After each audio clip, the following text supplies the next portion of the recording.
This program contains rare films of World War II originally shot in color, found during a 2-year worldwide search. Much of it has never been seen on television before. These films are presented now in high definition. Some images are graphic in nature, and viewer discretion is advised. Previously on World War II in HD. A whale hit us. We just couldn't believe it, a whale. New recruit Jack Yewsen's maiden voyage on the Samuel B. Roberts is cut short in the Atlantic, and fate reroutes him and his ship to the Pacific. Our sonar guy is picking up a Japanese sub.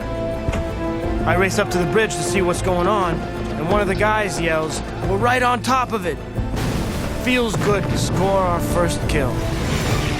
Also in the Pacific Theater. It's damned frustrating. I want to be in the action.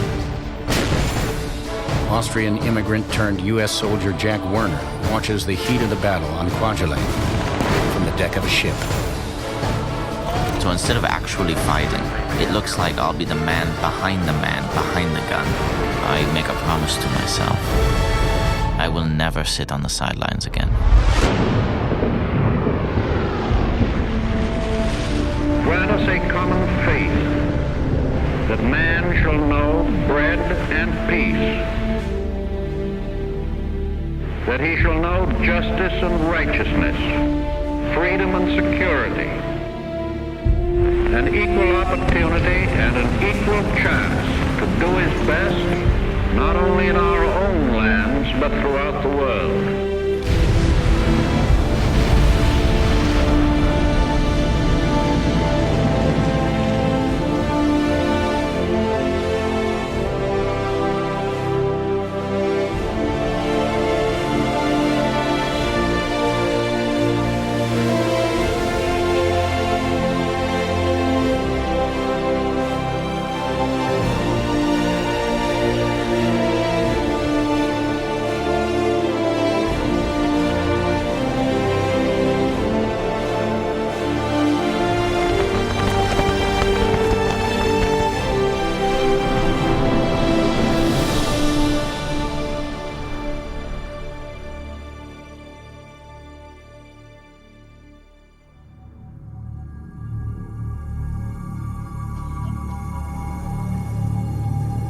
For the past 3 years, nearly 65,000 American and Filipino prisoners of war have been at the mercy of their Japanese captors.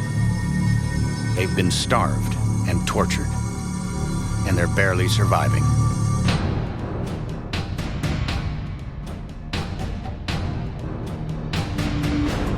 Their ordeal began in the spring of 1942, led by General Douglas MacArthur. The Filipino and American troops were trying to defend the Philippines against an overwhelming Japanese invasion force. But with the fall of the islands inevitable, President Franklin Roosevelt ordered MacArthur to personally withdraw and abandon his remaining men.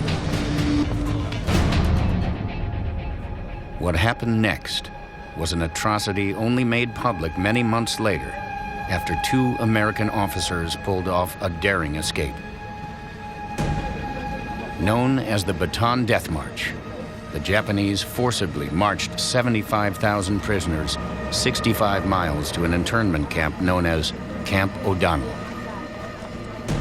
Along the way, they brutalized them, subjecting them to unspeakable acts of violence. An estimated 10,000 died during the march. Now, in the fall of 1944, General MacArthur and the American military are ready to return to the Philippines to liberate the islands and rescue the survivors of the Bataan Death March. We find out through our officers that we're forming up to attack the Philippine Islands. We're going to be part of helping to liberate those islands and free those guys. 18-year-old sailor Jack Yewsen and his destroyer escort, USS Samuel B. Roberts, are sailing with the U.S. 7th Fleet, part of an American armada of more than 600 ships steaming toward the Philippine Islands. We're taking 250,000 troops. Our convoy is 20 miles wide, 35 miles long. Every kind of ship imaginable, and a few I couldn't have pictured even in my wildest dreams. Yewson and his ship are going to take part in the first crucial hurdle in the Philippine campaign, recapturing the island of Leyte. Located on the outer eastern edge of the central Philippine archipelago, Leyte will provide the U.S. military with an important staging area to support the eventual invasion of Luzon and the liberation of the Philippine capital at Manila. It's our job to keep any Japs from sneaking through and attacking our landing forces. If we don't do our job, men ashore will die. As Yewson and his ship take up defensive positions off the island of Samar, 100 miles to the southwest, the U.S. 6th Army approaches Leyte's beaches. As we head in, I can feel the tension rising. Just thinking that we are to be some of the first men to hit the beach.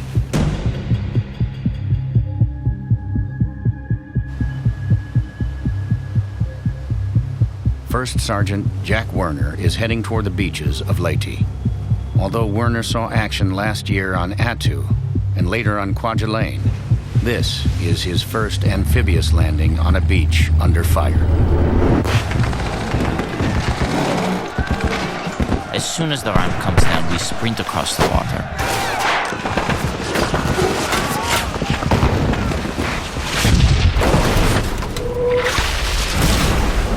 A mortar hits right behind me. My commanding officer is dead, and a bunch of other guys are wounded. Werner and his platoon sprint toward the thick dune grass at the edge of the beach. It's so dense we can't see anything. Seems like a good place to take cover and regroup for a moment. Jap fire is coming down around us. I don't understand how they can possibly see us through the grass. And then it dawns on me. As we lay there, I discovered, to my amazement, that I was the ranking person in that group. As a first sergeant, I was second in command after the commanding officer who had been killed. We were really tuckered down there, and I really didn't know where that fire was coming from. But it's up to me to figure it out and get us out of this. One of my scouts, this kid from Kentucky, crawls over to me and points up to the coconut trees. I can hardly believe it. Japanese snipers have tied themselves to the trees so they can pick us off with a perfect line of sight. I motion to everyone, ordering them to lay down a covering fire while the kid from Kentucky crawls into position.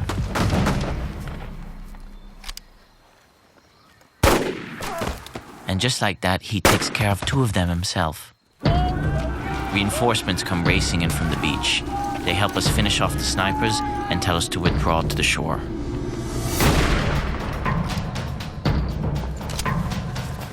I was only in command for an hour, but I feel I did reasonably well. At least I didn't get anybody killed.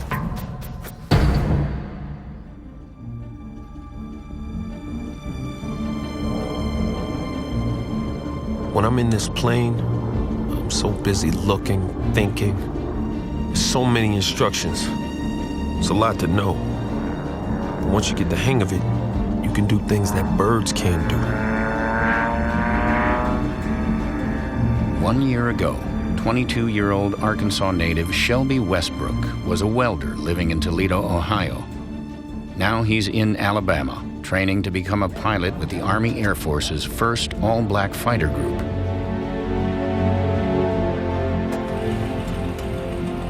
Known as the Tuskegee Airmen, the soldiers train at a segregated campus. They are commanded by white and Puerto Rican officers. We may have separate facilities, but it's a good feeling knowing that we're doing what a lot of folks said we couldn't. I could have gone into the infantry, but when the draft board started sending me letters, I made an application for the Air Corps. First, they were only accepting college graduates for flight training. And then they ran out of college graduates, so then they started recruiting those with 2 years college. And when they ran out of the 2-year college folks, they came up with a written test. If you could pass the test, then you could qualify for the program. So that's how I came. Because I had no college training. And now I'm a commissioned pilot in the 332nd Fighter Group. Westbrook and the Tuskegee Airmen are filmed in color in stateside films like this one. Produced by the military, this film was intended to publicize the inclusion of African Americans in the Army Air Forces. After their training, the fighter group's overseas combat action is shot in black and white.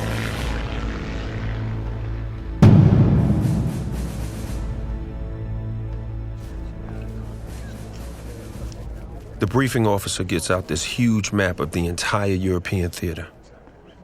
He says, "Gentlemen, today we go after the oil refineries." We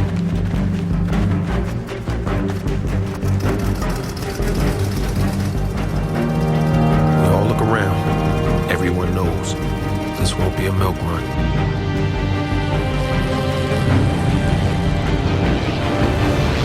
Westbrook and the 332nd Fighter Group are escorting bombers as part of an ongoing Allied strategy to bomb Nazi oil facilities.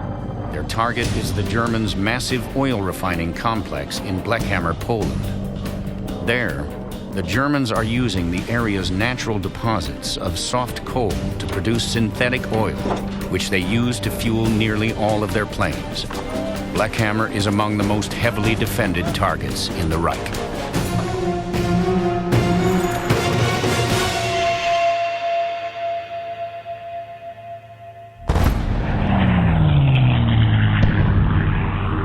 The amount of flak is unbelievable. There's so much anti-aircraft fire and smoke screens, it's hard to see anything. Some smoke clouds are so dense, like a thunderstorm from hell, just sitting in the sky. Our bombers are completely disappearing in them. As the B-17s finish their drop and begin to turn back, German fighters close in. There's no time to feel, only time to react. Our big bombers are like sitting ducks, so it is up to us to protect them. It's time to do our job. To protect the bombers, Westbrook and the other pilots are drawn into tense air-to-air combat with German fighters, running dogfights that drag the American pilots from 20,000 feet to below 5,000. The dogfights only last a matter of minutes, the amount of time it takes to empty the 1,200 rounds of 50 caliber ammunition in each plane.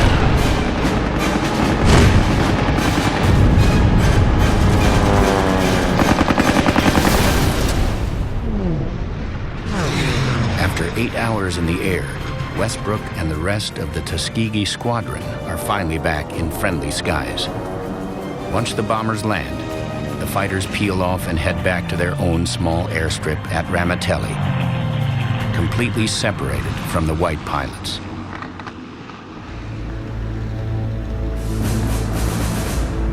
When I'm flying, all I can think about is what I'm doing. The responsibility is exciting. But when I get back here, the reality of the danger hits me. This is serious business. We're on the beach and resting when a single landing craft appears.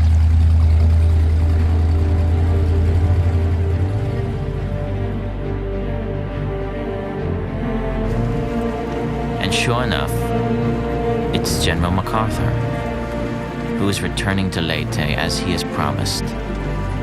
After fighting off a group of Japanese sharpshooters on Leyte, First Sergeant Jack Werner is back on the secured beach, just in time to see General MacArthur land with the American Liberation Forces.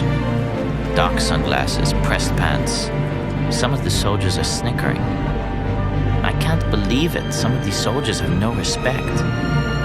The general just strolls onto the beach and walks into the jungle. And that is the last I see of him. People of the Philippines, I have returned.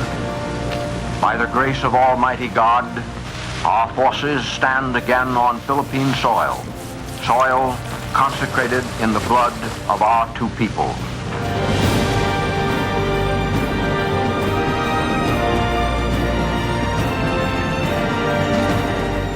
We have come dedicated and committed to the task of destroying every vestige of enemy control over your people.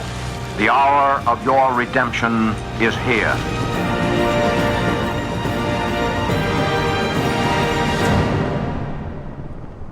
While General MacArthur marks his triumphant return to Philippine soil, the situation offshore takes a dramatic turn, putting the entire invasion in jeopardy. The Navy's lightly armored transport ships are moored just off Leyte's beaches, carrying supplies and reinforcements for the troops already ashore. But the heavily armed Third Fleet, which had been protecting them, and the American soldiers ashore, is suddenly gone. After receiving word that the Japanese Imperial Navy's last 4 carriers are to the north, the Third Fleet has moved off in pursuit. With Leyte's beaches now vulnerable to attack, 2 powerful Japanese task forces steam toward the island in a pincer move. The first approaches from the south, where it is stopped by a line of American battleships. But the second, a heavily armed force of battleships, cruisers, and destroyers, approaches from the north. Their mission is to destroy the American transport force and halt the liberation of the Philippines.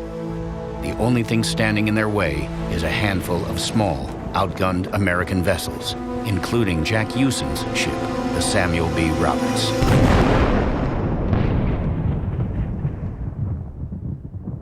We're looking out at the sky about 70 miles towards the horizon, and we can see lightning and hear thunder. But it's no storm.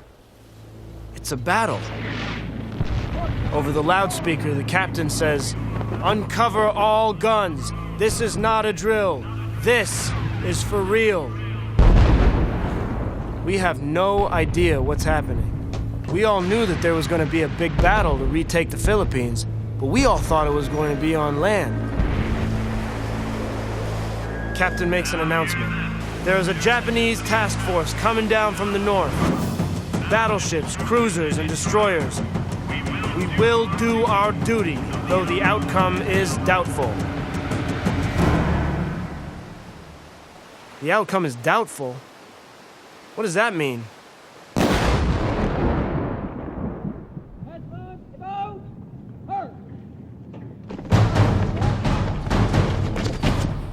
All I want is to do my job and make my family proud.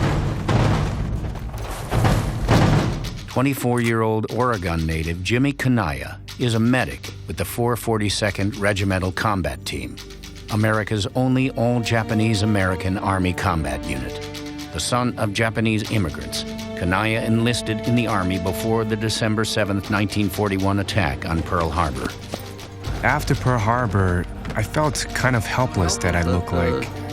I looked like the enemy, so to speak, and that I had no control over it. It was a very helpless feeling, like you can't win. But we had to grin and bear it and make sure that you're not going to be affected by it. I had to be by myself. I had to be who I am and fight for my rights if I could. Only 2 months after Pearl Harbor, the U.S. government began setting up government-run relocation centers.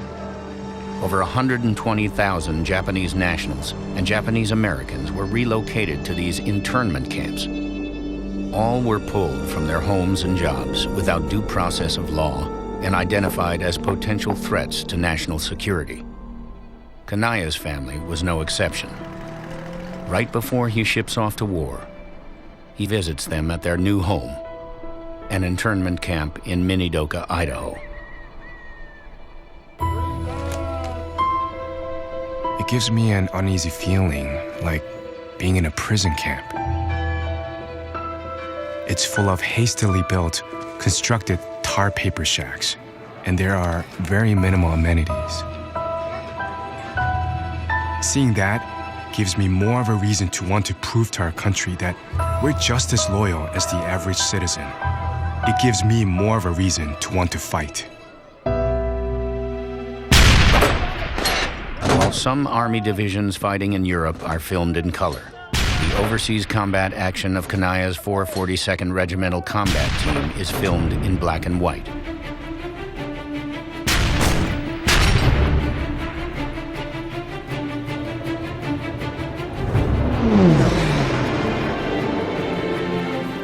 The past few weeks have been a blur. Crossing the Mediterranean, jumping on trucks in Marseille, sleeping on the side of the road. It would actually be kind of nice to be in a foxhole again. After proving their fighting ability in an impressive campaign against the Germans in northern Italy, Kanaya and the 442nd are now in combat in the mountainous region along the French-German border. Here in the Vosges Mountains, Hitler's forces are doing their best to slow the Allied army's advance into Germany. Because of the region's steep cliffs and dense forests, American tanks, artillery, and air power are virtually useless. It's the ideal terrain for the Germans to make a stand, their backs against their homeland. These mountains are impossible to move through. The Germans could be just about anywhere out here. As Kanaya and the 442nd approach the hill town of Briere, they come under heavy shelling.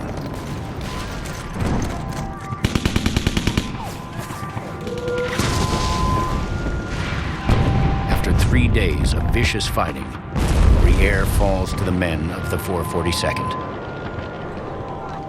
But they get no time to rest. The colonel says that another battalion is trapped on the other side of the mountain from us, and they've got a lot of wounded who need to be evacuated. So I grabbed 3 other medics, and we set out. The path is treacherous and thick with trees. It makes me a bit nervous. This kind of terrain makes it easy for the Germans to hide. After struggling over the mountainous trails through no man's land, Kanaya and the 3 medics arrive in Bifontaine. There, they find more than a dozen wounded men, 7 of them on stretchers. There's no way we can transport all these men back ourselves. So the battalion commander assigns us 35 German prisoners to use as litter bearers. I don't like this one bit. You can't mix weapons with the Red Cross flag. It's a violation of the Geneva Convention. But being a medic that takes orders from infantry, I have no control over the decision made by a superior officer. When we set out, I tell my medics, hang way back. Because if the Germans stop us along the way, there could be a firefight.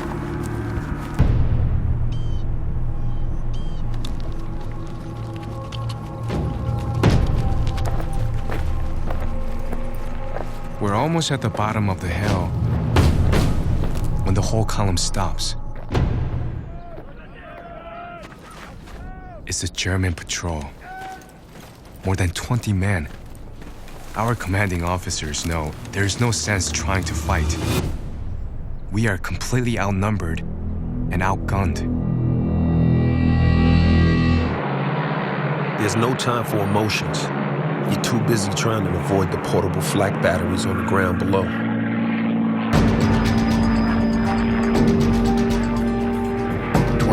Year-old Tuskegee Airman Shelby Westbrook is flying his 31st mission with the 332nd Fighter Group. Today, he is escorting a group of B-24 Liberators on a bombing run over Germany.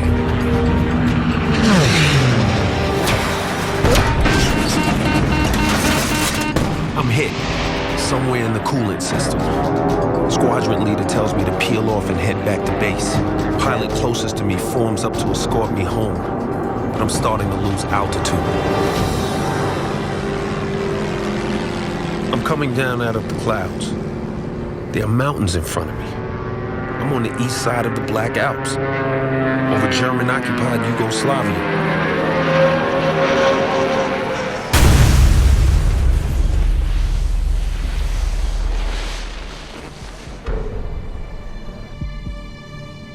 We have 2 aircraft down, but that's the least of our problems.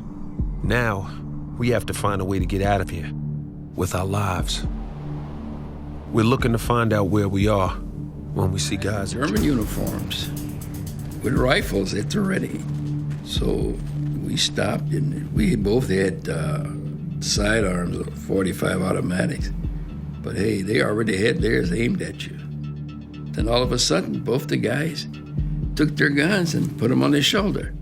And we looked, and there was a little red star on their cap. So they were Tito partisans. Westbrook and his wingman have been rescued by a Yugoslavian resistance group known as Tito's Partisans.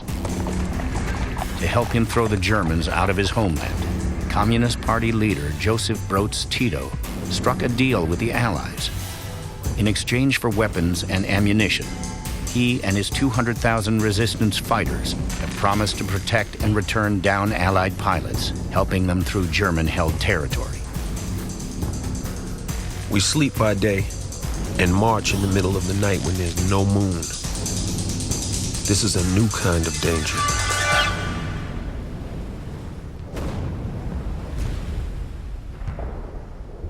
We can hear a booming from far away. We all know we're outgunned. Jack Yewson and the Samuel B. Roberts are off Samar Island, positioned to the north of Leyte Island. Their original mission was to patrol for subs and rescue downed pilots. But now they have just learned that a powerful Japanese task force is quickly bearing down on them. The odds are stacked against us, but this is what we came here to do. And we're all determined we'll do our duty.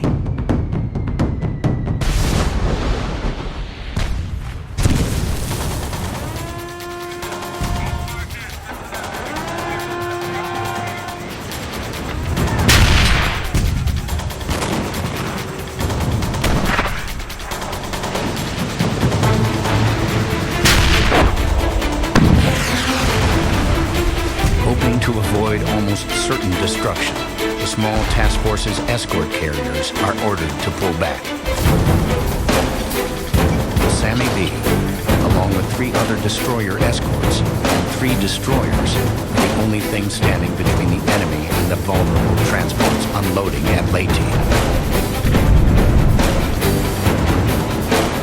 Although they are hopelessly outmatched by the massive firepower of the Japanese heavy cruisers and battleships, they do the only thing they can: turn and attack.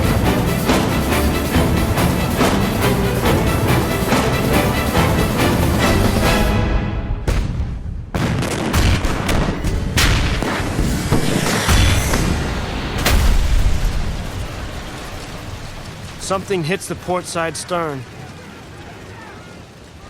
Then somebody yells out that our boys back there all got disintegrated. That's when I had a big lump in my throat because 2 of my closest shipmates are on that gun. That was their battle station. John Peone and Leonard Goldstein. And I kept thinking, they're both gone, they're both gone.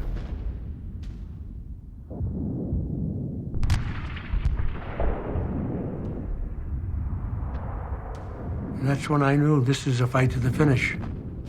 We're going to be in this until either we beat them or they're going to beat us. And that's the way we fought for the next hour. The Sammy B manages to land a few hits on the Japanese cruisers before suffering another direct hit. Within minutes, Yewson's ship starts taking on water. The men are ordered to abandon ship.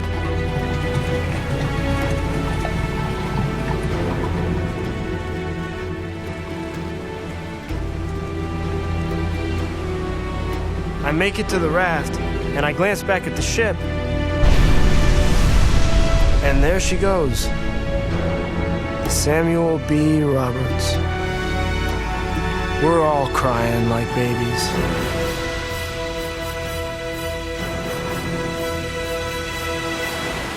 We can only see a few yards because of the waves. Makes us feel like we're all alone. I feel something brush against my leg. A man nearby screams. Sharks. I look at the German prisoners we have with us. Our only option is to surrender. Now we're the prisoners, they are our captors. The tables are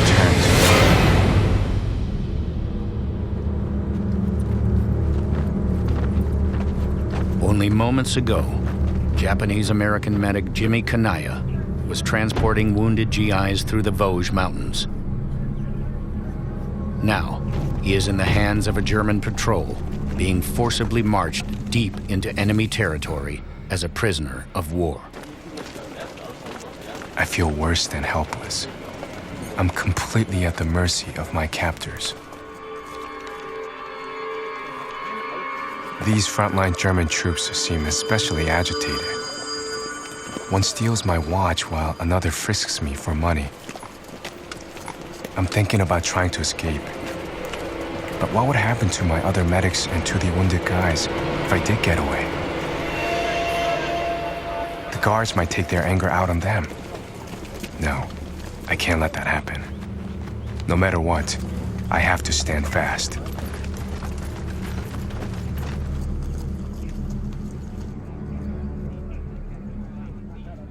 I wonder how long I'll be here. All I can think about is the last time I saw my parents at the internment camp in Idaho.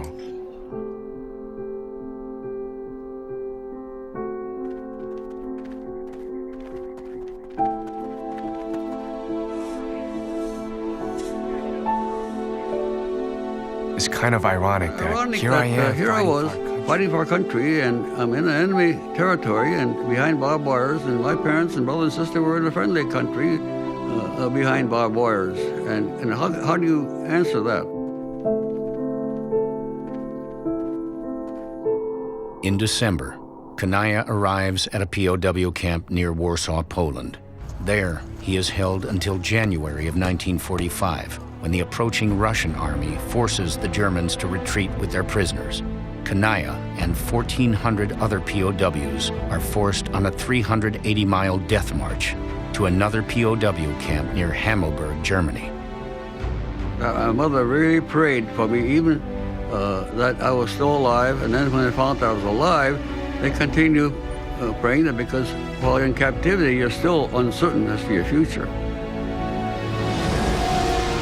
Kanaya remains a prisoner of the Germans until April 1945. 2 years after his parents are freed from the internment camp in Idaho. When he is finally liberated, Kanaya is close to starvation. But unlike many he is imprisoned with, he survived.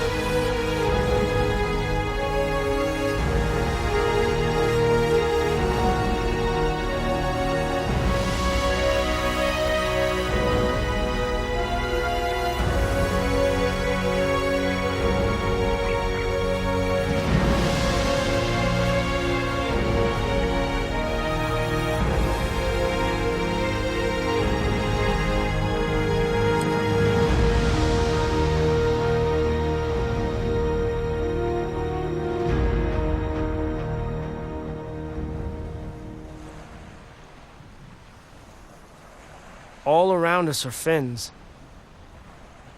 When the fins drop, we all start clinging to the raft a little harder. 18-year-old Jack Yewson and his shipmates from the Samuel B. Roberts are adrift in the Philippine Sea.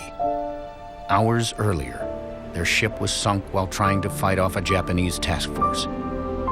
Now, Yewson and his shipmates are at the mercy of the elements. I was sleeping, dozing outside the net, when I heard something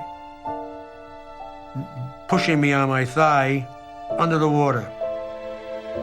And I looked down, and there was a tiger shark pressing my leg. I said, oh my God. Big one. Oh. I says, God, get him away. Get him away from me, please. I'll go home. I'll want to be a good guy. I'm not going to fight with my brother again. I'll find me a nice girl, get married. I'll have a good family. Please get me out of this. I looked down, he was gone. A few seconds later, 2 men down from me, a shark took his right leg right off. And we had to cut him loose. And we pushed him away. Of course, we had nothing for him, no morphine, no bandages, no nothing. When we pushed our shipmate away, the sharks went to him, gave us a reprieve. All around me, guys are giving up. No food, no water, no hope. Sleeping days and marching nights is taking its toll. We have to be careful. The Germans could be anywhere.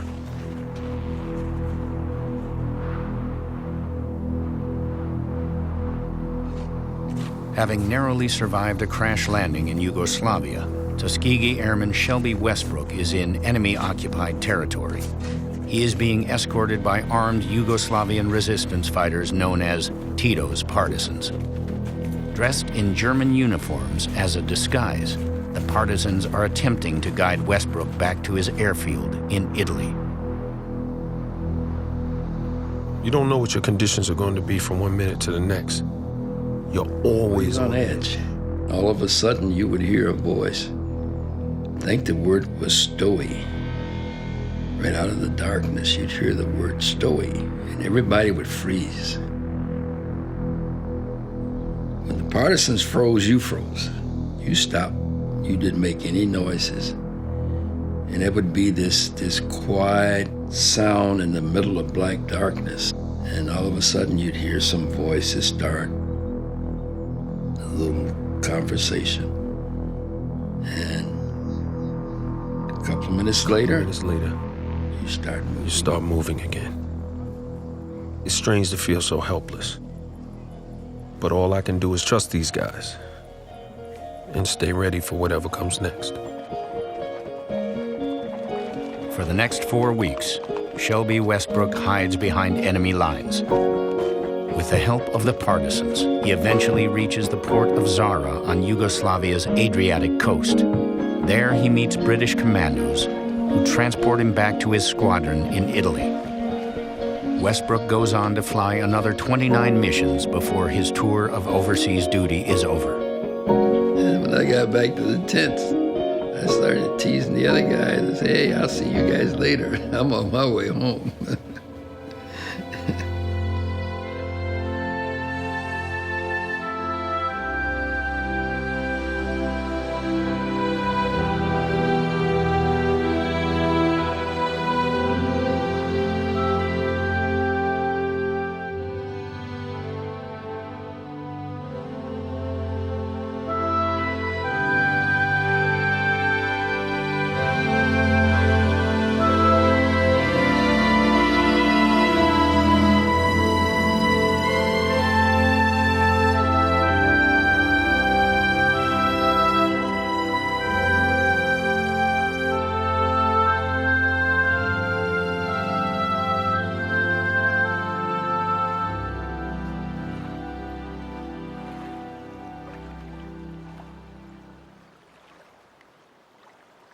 Stranded in the Philippine Sea, time is running out for Jack Yewson and the other survivors of the sunken Samuel B. Roberts.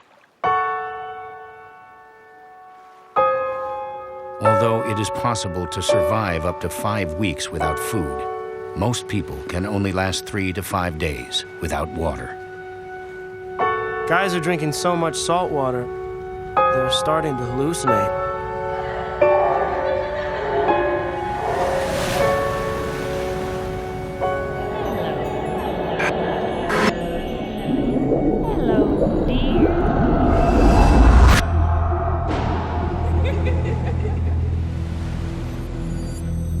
The guy yells out, "Oh, there's my mother. On the back porch, I'm gonna go see her. Come on, hi, Mom." He starts swimming away. One of the boys went after him. When he got near him, the guy that was swimming away pulled out his knife. He was gonna kill the guy who's gonna bring him back to the raft. He said, "I'm gonna see my mother, get away from me." We never saw him again. He went to see his mother on the back porch.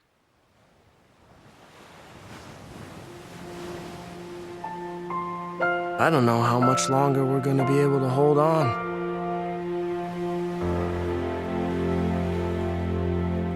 Way off in the distance, I see a patrol ship. It gets closer and we see the American flag on its stack. Oh man, we start going, yelling. Hey man. Guy's waking up. He circles us. And we're yelling at him. And the captain of that little ship, he came out on the port wing of the bridge with a megaphone. "Who are you?" We all yelled out, "Samuel B. Roberts, DE 413. And he still circles. Now we're getting pissed off, and we start cursing at him. Every curse word you can ever think of. He comes around again and he says, "Who won the World Series?" We all yelled out, "St. Louis Cardinals." You can hear the bells, boom, boom, stop, stop. Life lines coming out.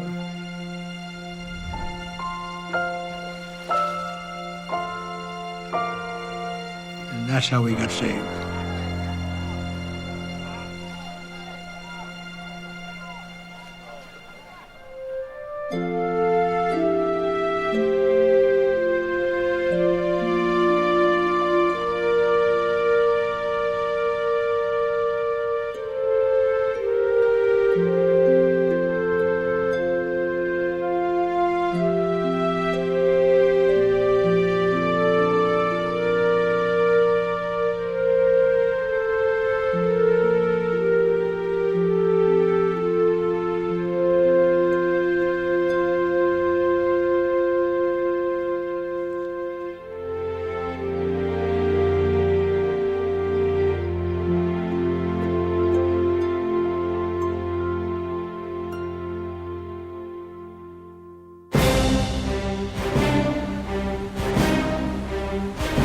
Yuson's task force lost 4 ships and 850 men, including 90 sailors from the USS Samuel B. Roberts. But their courageous stand against the enemy succeeded, mistaking Yuson's small group of ships for a far larger force than what was actually present. The Japanese fleet turned and retreated. The American invasion of Leyte is a success.